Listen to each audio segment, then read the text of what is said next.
the requirement of sustaining the right level of belief, requires us to continuously go back and analyze ourselves and fix ourselves. So that is a continuous process. It's not a one-time process. The reason we have to pray 5 times a day is very interesting. Yes. So irrespective of how good you are or how bad you are, Yeah. right? Irrespective of how sinless you are, if you do good deeds all day long, Yeah. even Prophet Muhammad Sallallahu Alaihi Wasallam, Yeah.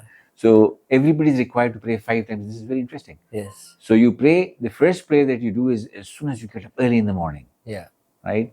And then you go and pray, sort of almost at midday. Yeah. And then you pray in the afternoon. Yeah. And then you pray at sunset, sorry. Yeah. And then you pray at night. Yeah. So this is almost, it's like strings attached to a person, Yeah. in a way that as long as he is awake, Yes. right, he's at comfortable intervals, Yes. he's expected to go back and pray, which means that it is in a human psychology Yes. that we need to, sort of continuously remind ourselves and clean ourselves spiritually. Yeah. Yes, because for example, if you have a shower a day, for example, Yeah. that's a good thing. You feel Yeah. good, you're clean. Yeah. And interestingly, the Prophet has Sallallahu Alaihi Wasallam has given us the example of the 5 time prayers. If I remember correctly, in one of the hadiths, we'll try to show it up on the screen.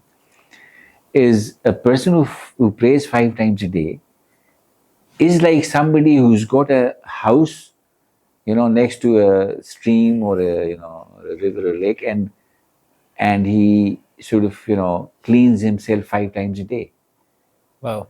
Because and this is very deep, because it means that as people, we there are some wrong things that we will do. Yeah.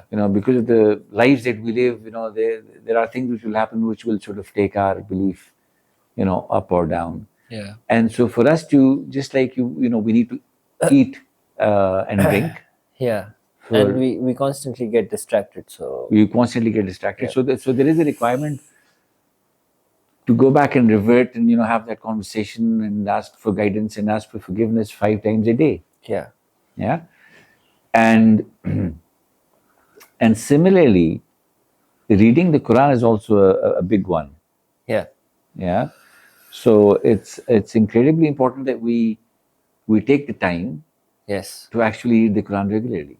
Yeah, absolutely. And I think yeah. Yeah, I agree with you, and I think once you start, trying to connect with God, that hunger automatically develops to, to read the Quran, or to listen to what Allah has to say.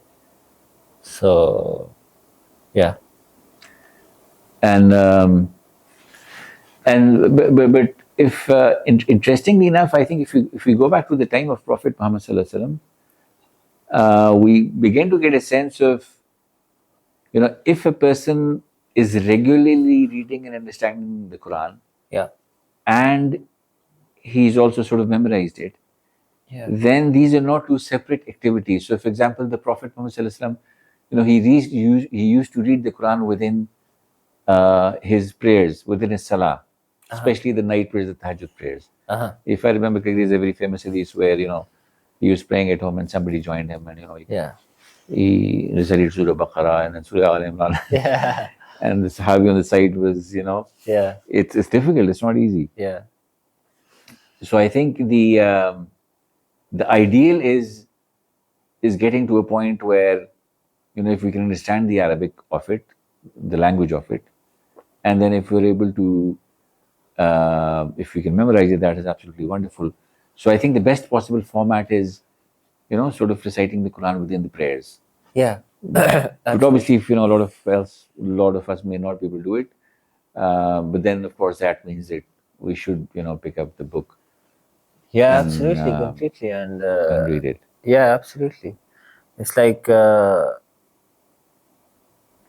when you really love someone, you want to know everything that they have to say, and especially with God, I think it's a huge blessing that we're able to have so much knowledge that He has given us from the Quran.